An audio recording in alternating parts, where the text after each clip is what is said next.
예수님을 믿는 것은 죄사함에 대한 간절함으로 믿는 것입니다.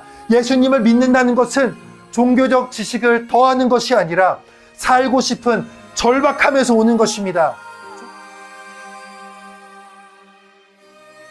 우리가 보면 시대에 따라 변하는 게 많습니다. 기술이 발달하고 문화가 바뀝니다.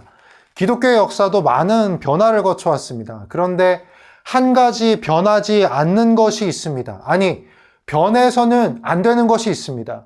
다양한 수사법과 예시들이 등장하고 삶의 환경이 변화무쌍하게 바뀐다고 해도 우리에게 바뀌어서는 안 될 것이 있습니다. 그것은 복음이라 불리는 기독교의 핵심이며 하나님의 말씀인 이 성경이 증언하고 집중하는 하나의 진리입니다.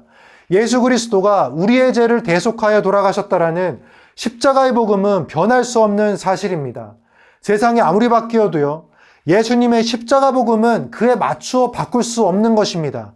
희망을 말하고 소망을 말해도 그 말함의 결국은 오직 우리 주 예수 그리스도의 십자가 복음을 향해야만 하는 것입니다.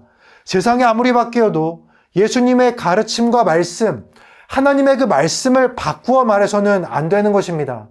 하나님께서 오늘 우리에게 허락하신 것은 복음을 삶으로 해석해서 전달하는 것이지 복음을 사는 대로 해석해서 전락시켜버리는 것은 아닌 것입니다.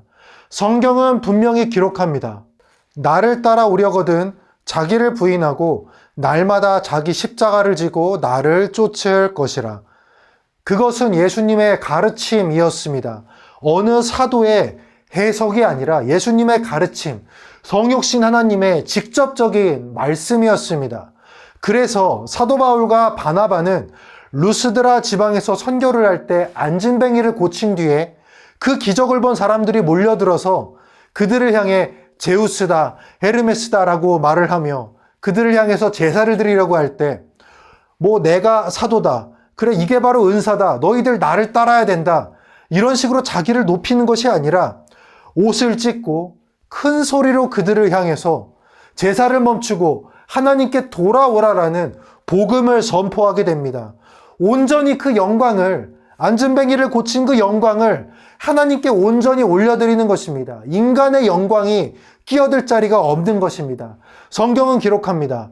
나더러 주여 주여 하는 자마다 천국에 다 들어갈 것이 아니요 다만 하늘에 계신데 아버지의 뜻대로 행하는 자라야 들어가리라. 그래서 주님의 영에 사로잡힌 사도 바울은 돌에 맞아 죽을 것처럼 된 후에도 마치 별일이 없었다는 듯 이튿날 더베로가 주님의 복음을 또다시 전할 수 있었던 것입니다. 자기를 부인하고 오직 말씀대로 살아야 함을 알고 있었기에 그들은 자신들을 바라보는 사람들이 오직 예수님만을 발견하고 만나볼 수 있도록 자기 자신을 낮췄던 것입니다.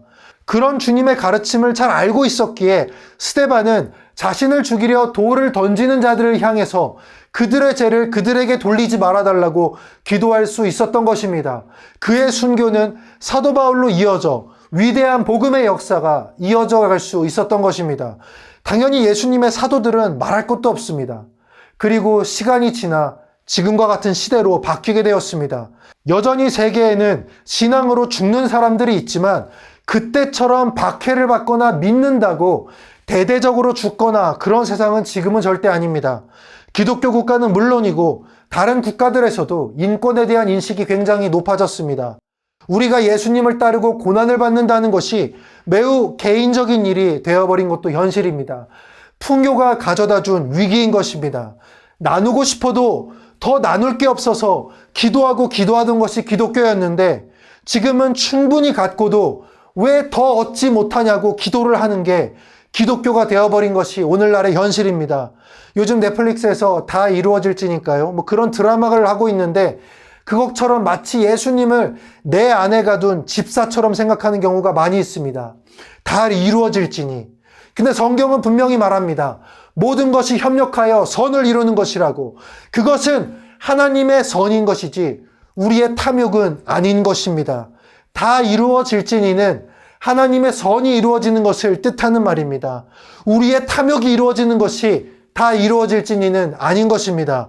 분명 복음은 자기 실현이 아니라 자기 부인을 말합니다. 예수님은 그저 우리의 일상적 평안을 위한 집사 같은 역할을 하기 위해 오신 분이 아닙니다. 하나님의 뜻을 위해 오셨고 그 뜻은 하나님과 우리 사이에 있는 죄의 담벼락을 허무는 것이었습니다. 우리가 얻는 평안은 내가 원하는 것을 얻어서 이루는 평안이 아니라 하나님과 다시 함께할 수 있어서 얻게 되는 평안이었습니다. 로마 제국이 소수였던 기독교인들에게 끄덕일 수 있었던 것은 기독교인들이 기도로서 더 많은 것을 얻는 모습을 보아서가 아닙니다. 그들이 기독교회를 향해서 끄덕일 수 있었던 것은 나의 것을 나누어 자신의 것을 포기해서 고아와 약자들을 섬기는 사랑의 실천을 보았기 때문인 것이었습니다. 그들이 기독교를 향해서 끄덕일 수 있었던 것은 왕마저도 벌벌 떠는 그 죽음의 두려움 앞에서 심지어 잔혹하게 죽는 상황에서도 하나님의 영광을 높이고 예수의 생명을 전달하는 진정한 사랑의 모습, 진정한 담대함의 모습을 보고서였습니다. 기독교는 원래 베풀고 나누는 것으로 확증되던 종교였습니다. 그런데 이제는 더 많이 갖고 더 크게 성취하는 것으로 확증되는 종교가 되어버렸습니다. 남을 섬기고 나의 것을 나누는 것은 한편으론 나를 낮추고 나를 지우는 것과 동일한 것입니다. 나를 낮추고 나를 지울수록 그 뒤에 숨겨져 있는 예수님이 선명하게 드러나게 됩니다. 나를 낮춘다는 것의 핵심은 그저 낮은 자세를 유지한다는 것에 있는 것이 아니라 내가 지워지고 내가 죽어야 살아계신 주님께서 드러나시고 선명해짐에 있는 것입니다. 사람들은 예수님을 보고 복음을 받아들이는 것이지 나를 보고 예수님을 믿게 되는 것이 아닙니다. 여러분은 여러분 스스로를 믿을 수 있습니까? 여러분의 정직함과 여러분의 절제력, 여러분의 거룩함을 통하여 믿음을 가질 수 있습니까? 3년간 누구도 미워하지 않는다면 영생을 줄 것이다. 하지만 한 번만이라도 미워한다면 너희 모두는 지옥행이다. 만약 이러한 내기가 있다라고 한다면 여러분은 여러분 스스로를 믿고 그 내기에 응할 수 있겠습니까? 자기 자신도 구원에 있어서는 결코 믿을 수 없는 게 우리 인간이거늘 나라는 사람만으로 예수님을 누군가가 믿게 할 수 있겠습니까? 그저 좋은 일만 해서는 예수님을 전할 수 없습니다.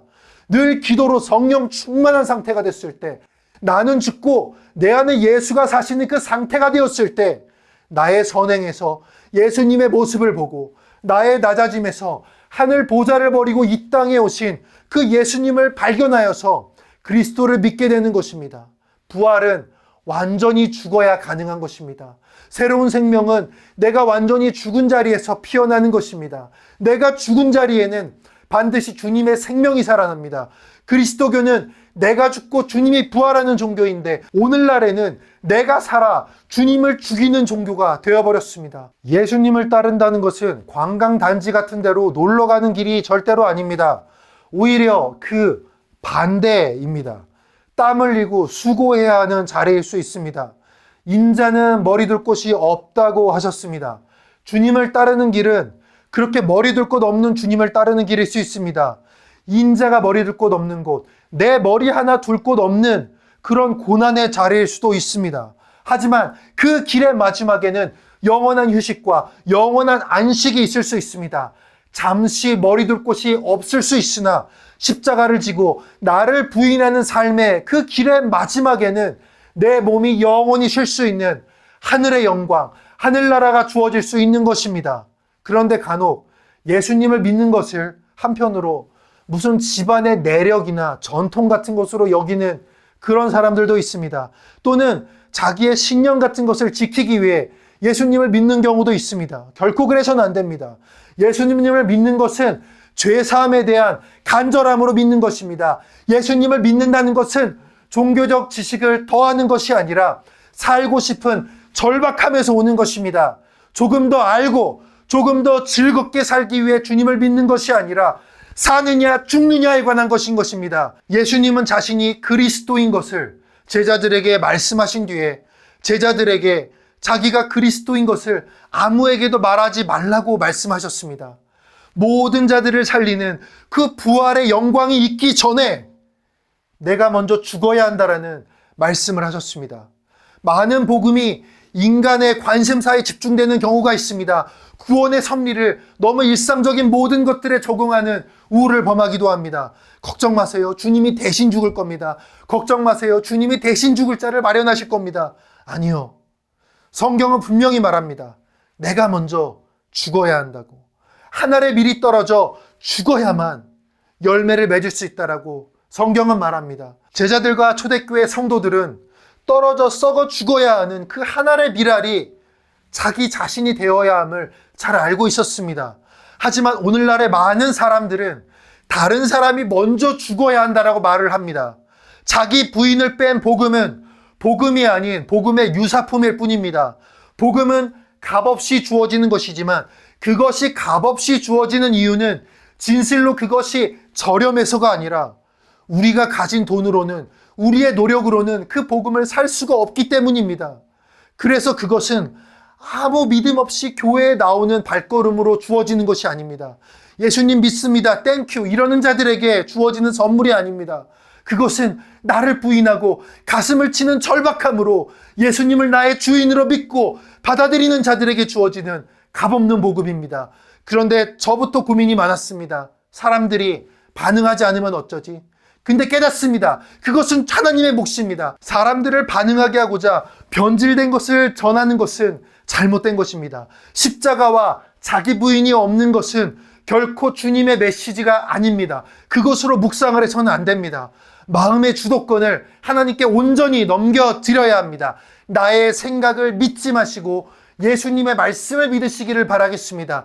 한 알에 썩는 그 밀알이 내가 되어야 한다는 주님의 말씀을 기억하며 살아야 합니다. 어쩌다 한 번이 아닙니다. 주님의 말씀처럼 날마다 자기의 십자가를 지고 나아가야 합니다. 하나님의 말씀과 반대되는 나의 자아를 완전히 못 박아 죽여야 합니다. 기도와 말씀 묵상으로 그런 영적 싸움을 끊임없이 해나갈 때 점점 하나님이 허락하신 그 모습, 예수님을 닮은 그 모습, 하나님의 형상이 우리 안에 회복될 것입니다. 나를 죽이는 건 나쁜 게 아닙니다. 그것은 나쁘고 미워하고 누군가를 시기 질투하고 탐욕하는 나의 가짜 모습을 버리는 것입니다.